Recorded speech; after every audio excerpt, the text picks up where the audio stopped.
दोस्तों नमस्कार। मैं अलबेला सर आपके बीच में जिस तरीके से आप स्क्रीन पे देख रहे हो, बाल विकास व शिक्षा शास्त्र या शिक्षण शास्त्र चाइल्ड डेवलपमेंट एंड पेडागोजी का हरियाणा अध्यापक पात्रता परीक्षा जो लेवल फर्स्ट या जेबीटी के लिए होती है, उसका प्रश्न पत्र लेकर के आपके बीच में आया हूं दोस्तों। उसके कुछ प्रश्न हम यहां पर सॉल्व करने की कोशिश करेंगे और उन कोशिश के माध्यम से हम अपनी आने वाली परीक्षाओं पर सीमाएं निश्चित करेंगे कि हम कहां तक इसका स्कोर कर सकते हैं दोस्तों आने वाली परीक्षा का।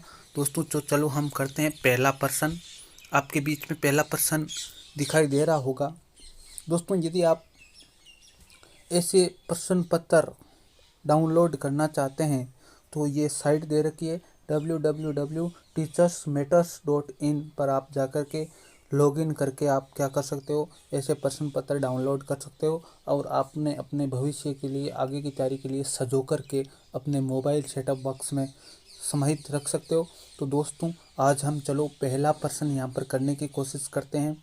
सामान्य परिपक्वता से पहले प्रशिक्षित करना प्राय, ध्यान देना दोस्तों,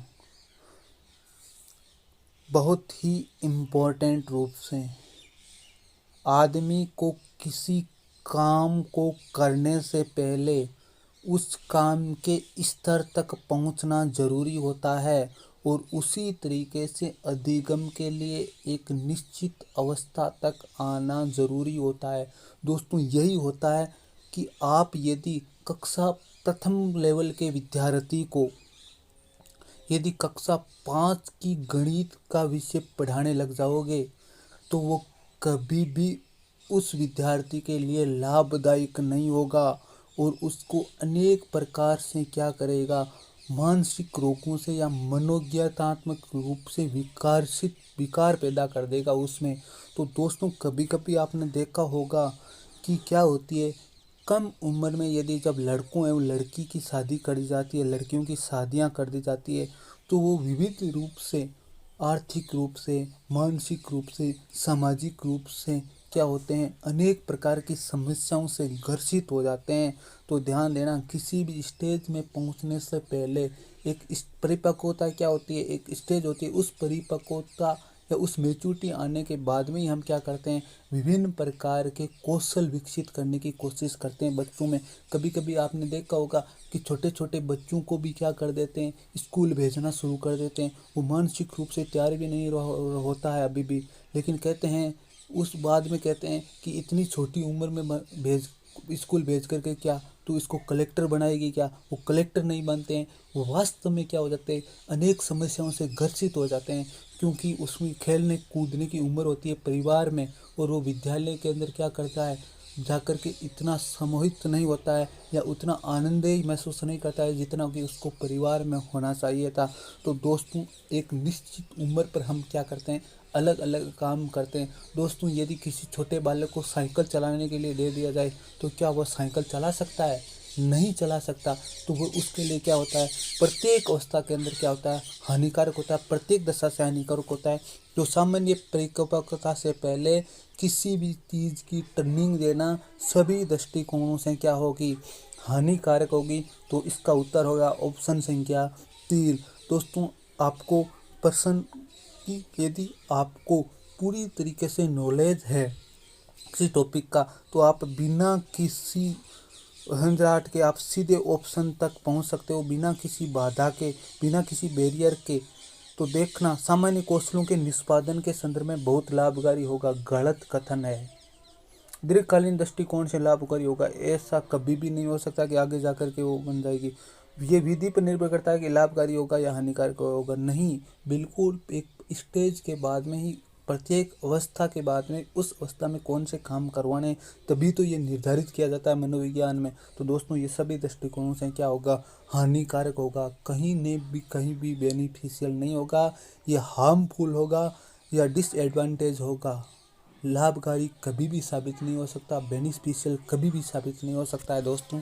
तो ये था हमारा प्रथम प्रश्न। चलो हम अगले प्रश्न की ओर रुख करते हैं।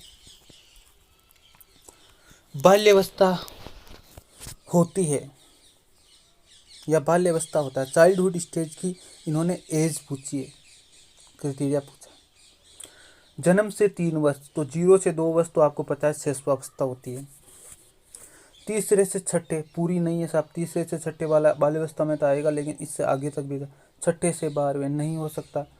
ये हो सकता है दूसरे वर्ष से लेकर के 10 या 12 वर्ष की आयु तक। ध्यान देना, इसके अंतर्गत भी क्या आती है, पूर्व बाल्यावस्था आती है, और फिर क्या आती है 3 से 6 साल की आयु, और 6 से 12 साल की आयु होती है उत्तर बाल्यावस्था। 3 से 6 वर्ष की आयु, जिसको खिलौने की एज के नाम से भी जाना जाता है। तो पूरी तरीके से कथन सही होगा 3 वर्ष से लेकर 6 से 12 वर्ष। ये आंशिक रूप से सत्य है, 6 से 12 वाला और 3 से 6। 3 से 6 वाले किस में आएंगे, पूर्व बाल्यावस्था में, और 6 से 12 वाले किस में आएंगे, उत्तर बाल्यावस्था में। Letter childhood and pre childhood, जिसको हम नाम से अनेक नाम से भी जानते हैं। तो दोस्तों इस तरीके से 0 से 3 वाले सामान्यतः किस में गिने जाते हैं, शिशुअवस्था के अंदर गिने जाते हैं, इन्फेंसी के अंदर गिने जाते हैं। तो दोस्तों कौन सा राइट होगा, तो यहाँ पर राइट होगा ऑप्शन संख्या 4, बाल्यावस्था होता है, या बाल्यावस्था का एज क्राइटेरिया होता है 2 से लेकर के 10 से 12 वर्ष की आयु तक चलती है। तो दोस्तों इस तरीके से इस प्रश्न का उत्तर होगा क्रमांक 4। दोस्तों अगले प्रश्न की ओर रुख करते हैं। विद्यार्थियों को विद्यालय में खेल क्यों खेलने चाहिए। चलो हम बात करते हैं। ये उन्हें शारीरिक रूप से सशक्त बनाते हैं। कोई शक नहीं कि ये शारीरिक रूप से मांसपेशी मसल्स की एक्सरसाइज जितनी अधिक होती है उतनी किसी भी काम में नहीं होती है खेल के अंदर। ये शिक्षकों का काम आसान बना देता है, क्योंकि खेल खेल में अधिक रुचिपूर्ण तरीके से सीखते हैं और खेल में भावना से जुड़ते हैं बच्चे, इसलिए शिक्षकों का काम भी आसान करेगा, इसमें भी कोई शक नहीं है। ये समय बिताने में सहायक होते हैं। कभी भी ऐसा नहीं होता है, ये बहुत गलत होता है, समय बिताने के लिए कोई काम नहीं किया जाता है शिक्षण व्यवस्था में। ये सहयोग और शारीरिक संतुलन का विकास करते हैं। यहाँ पर दोनों काम आ रहे हैं। इसमें सहकारिता का भाव होता है, एक दूसरे के साथ में कोऑपरेटिव रूप से काम करने की इच्छा रखते हैं। जैसे मान लिया जाए कोऑपरेटिव क्यों बोल रहा हूँ मैं, देखना कोऑपरेटिव शब्द दिया है कोऑपरेशन, कोऑपरेटिव शब्द से बना है, क्योंकि यहाँ पर जब मान लिया जाए एक क्रिकेट की टीम में 11 खिलाड़ी खेल रहे हैं तो एक खिलाड़ी पूरी टीम के लिए काम करते हैं और पूरे खिलाड़ी मिलकर के क्या करते हैं, उस टीम के लिए काम करते हैं। एक सब के लिए, सब एक के लिए यहाँ पर भावना रहती है। तो दोस्तों यहाँ पर प्रश्न इसका भी उत्तर होगा ऑप्शन क्रमांक 4। तो दोस्तों अगले प्रश्न की ओर चलते हैं।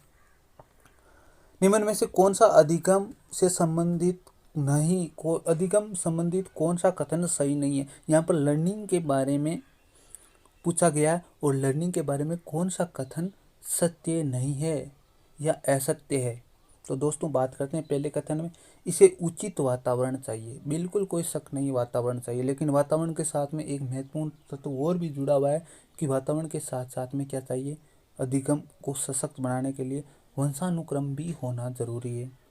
परिपक्वता का इससे कोई संबंध नहीं है। बात यहाँ पर कर रहे थे, पहले मैंने क्या कहा था कि एक स्टेज आने के बाद में ही बच्चा सीखेगा, उस स्टेज के अंदर विभिन्न प्रकार की क्षमताएं विकसित होगी और उन क्षमताओं को हम क्या कहेंगे, परिपक्वता। और यदि उचित वातावरण दिया तो वे क्षमताएं विकसित हो जाएगी। तो निश्चित रूप से परिपक्वता का संबंध होता है, तो ये इसका परिपक्वता से कोई संबंध नहीं होता है। ये कथन बिल्कुल गलत है। तो हमारा सही हो गया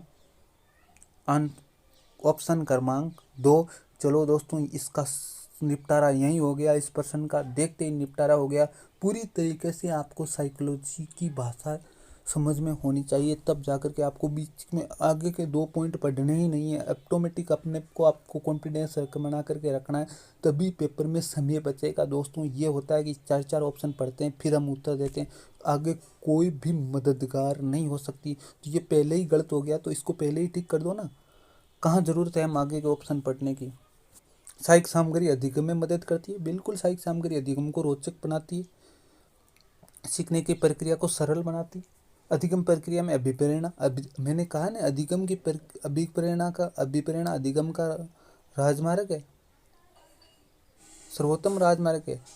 किसने कहा है, स्किनर ने कहा है। दोस्तों ये बहुत अच्छी बात है। चलो हम अगले प्रश्न की ओर चलते हैं। 5वां प्रश्न है, शिक्षा बच्चों की सहायक होती है उनके शारीरिक विकास के लिए, कोई शक नहीं भाई, शारीरिक विकास तो होगा ही होगा शिक्षा से, क्योंकि शिक्षा में खेल समाहित है। मानसिक विकास के लिए, केवल मानसिक विकास के लिए नहीं, कभी भी गलत नहीं, केवल मानसिक विकास के लिए नहीं होती है शिक्षा। शिक्षा होती है ऑलराउंडर डेवलपमेंट के लिए या चतुर्दिक विकास के लिए, चहुमुखी विकास के लिए, जिसमें शारीरिक, मानसिक, चारित्रिक, नैतिक सभी के सभी गुण सम्मिलित होते हैं। तो दोस्तों यहाँ पर राइट होगा ऑप्शन क्रमांक 3 राइट होगा। दोस्तों चलो अगले प्रश्न की ओर चलते हैं हम। प्रश्न संख्या 6। शिक्षण सबसे अधिक प्रभावी होता है जब विद्यार्थी विषय में रुचि लेते हैं, शिक्षक को विषय का गहन ज्ञान हो, ये तो होना ही होना चाहिए, लेकिन गहन ज्ञान होने के बावजूद भी कुछ अध्यापक उसको रिप्रेजेंटेट करने में, उसको स्ट्रेटजी तैयार करने के अंदर क्या हो जाते हैं, असफल हो जाते हैं। तो ये भी कोई ज़रूरी नहीं है कि शिक्षण को प्रभावी बनाएगा। विद्यार्थियों को उसके मानसिक स्तर के अनुरूप शिक्षा दी जाए, बहुत अधिक बार, क्योंकि कक्षा के अंदर व्यक्तिगत विभिन्नता के बालक रहते हैं, विभिन्न बुद्धिमत्ता के बालक रहते हैं, उसके मानसिक अनुरूप शिक्षा दी जाएगी तो शिक्षण अधिक प्रभावी का पहचान करते हुए हमें उस पर लेबल नहीं लगाना है कि तू कम बुद्धि का है, तू अधिक बुद्धि का है, नहीं, उनकी स्तर को जानते हुए उनको उचित शिक्षा देकर के उस लेवल तक पहुंचाना है, उसकी क्षमता के अनुसार विकास करना है। तो दोस्तों यहाँ पर होगा ऑप्शन क्रमांक 3 राइट। एक बालक कक्षा में सीखे गए गणित का उपयोग किसी अन्य विषय के प्रश्न को हल करने में करता है। तो दोस्तों मैंने कहा है कि गणित क्या है, विज्ञान का आधार है। तो दोस्तों ये विज्ञान में कर सकता है दोस्तों प्रयोग, तो ये क्या करेगा, किसी भी ज्ञान का उपयोग किसी दूसरे विषय में करता है तो ये अधिगम का सकारात्मक स्थानांतरण होगा। हल कर रहा है ना प्रश्न को, तो अधिगम का क्या होगा, सकारात्मक स्थानांतरण होगा या धनात्मक स्थानांतरण होगा। लर्निंग का 3 तरीके के स्थानांतरण होते हैं, अलग से बात करेंगे दोस्तों जब टाइम मिलेगा। निम्नलिखित में से कौन सा कारक बच्चे के संवेगात्मक विकास को सबसे कम प्रभावित करता है? पहला है परिवार, दूसरा है आर्थिक स्थिति, तीसरा है स्वास्थ्य और चौथा है खेल कूद।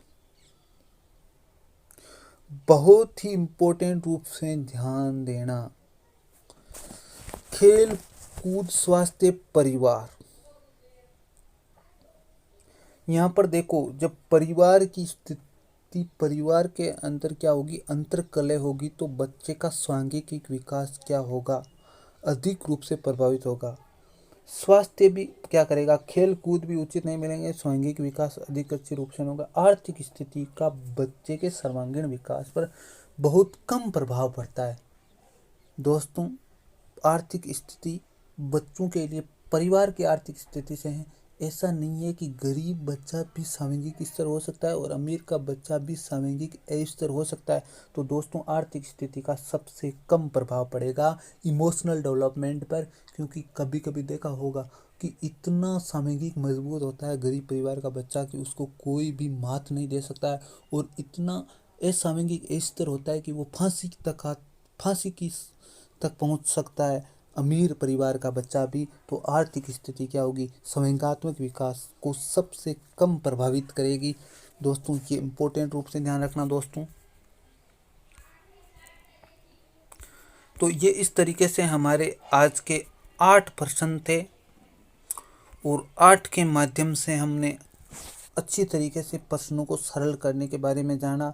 दोस्तों ये थे हरियाणा अध्यापक पात्रता परीक्षा का पेपर। आपको अपनी कलम अपनी आवाज़ के माध्यम से अनेक प्रकार के वीडियो, ऐसे सकारात्मक वीडियो, ऐसे आपके मनोबल को पूर्ण करने वाले वीडियो मिलेंगे दोस्तों। तो आप देखना कि बहुत ही इम्पोर्टेंट रूप से आप इसको पहले तो क्या करो, सब्सक्राइब करो। मैंने बार बार कहा है कि आप नीचे लिख कर के दे दो कि मैं रीट की तैयारी कर रहा हूँ, ये स्पेशली रीट के लिए बना हुआ चैनल है। ये बहुत इम्पोर्टेंट रूप से बात कर रहा हूँ मैं आपको कि आपको जो सामग्री इस चैनल के माध्यम से, यदि आपको, मैं बार बार कह रहा हूँ कि कम से कम 20 बच्चे नियमित रूप से जुड़ जाइए इस चैनल से, रीट की तैयारी करने वाले। आपको किसी भी चैप्टर के अंदर साइकोलॉजी के बाधा नहीं आएगी। आपके सभी विचारों को सम्मिलित करते हुए इस वीडियोज़ में उनका निस्तारण किया जाएगा। पुस्तकों संबंधित जानकारी आपको अलग वीडियो बना कर के दी जाएगी दोस्तों। पुस्तकों की जानकारी मैं सार्वजनिक नहीं कर सकता दोस्तों। जिस तरीके से बहुत से टीचर आते हैं कि ये पढ़ लो, लेकिन आप मेरे से निज रूप से आप कांटेक्ट करते हुए क्या कर सकते हो, पुस्तकों की सूची प्राप्त कर सकते हो। तो दोस्तों ये इम्पोर्टेंट रूप से ध्यान रखना, क्योंकि ये सार्वजनिक करने का मसला नहीं है। बहुत से लोग आते हैं, बड़ी बड़ी कोचिंगों वाले हंसाते हैं, बहुत खूब, बहुत बड़ी कहानियाँ कहते हैं, बहुत बड़ी शायरियाँ कहते हैं। तो लोगों ऐसा शायरियाँ कहने का मतलब हमारा कभी भी अभिप्राय नहीं है।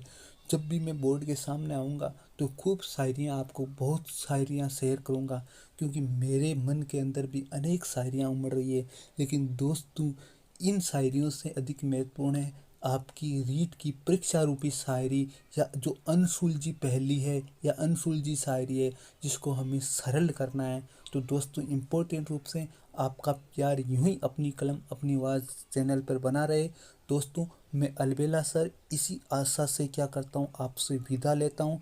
दोस्तों पर्सन 8 थे, लेकिन 8 में भी 60 साबित हो सकते हैं, 8 20 60 साबित हो सकते हैं। लेकिन आप दोस्तों इनको ध्यान लगा करके समझोगे तभी बहुत इम्पोर्टेंट रूप से काम होगा। दोस्तों आप ये कहेंगे कि प्रश्न पूरी क्यों नहीं लेकर के आते हो, तो दोस्तों पूरी लेकर के नहीं आने की वजह यह है कि अभी आपकी इस चैनल पर सक्रियता नहीं बढ़ी है। तो दोस्तों इस तरीके से आप ये जो 8 ये पर्सन या जो 10% किसी भी समय आते हैं, तो इनको आप क्या समझिए, डेमो समझिए। डेमो समझ करके आप कॉल कर करके कह सकते हो कि दोस्त गुरुजी आपको हमसे पढ़ना है। नहीं पढ़ना तो कोई कमी नहीं है दोस्तों, मैं तो वैसे भी क्या रहता हूँ, बिजी रहता हूँ स्कूल के काम में। तो दोस्तों कोई परेशानी नहीं है, आप जल्दी इस चैनल को सब्सक्राइब कीजिएगा, और ऐसी भी ऑथेंटिक जानकारियाँ इस चैनल के माध्यम से दी जाएगी। सीक्रेट तथ्य आपको दिए जाएंगे कि जो आम चैनलों पर नहीं होते हैं दोस्तों।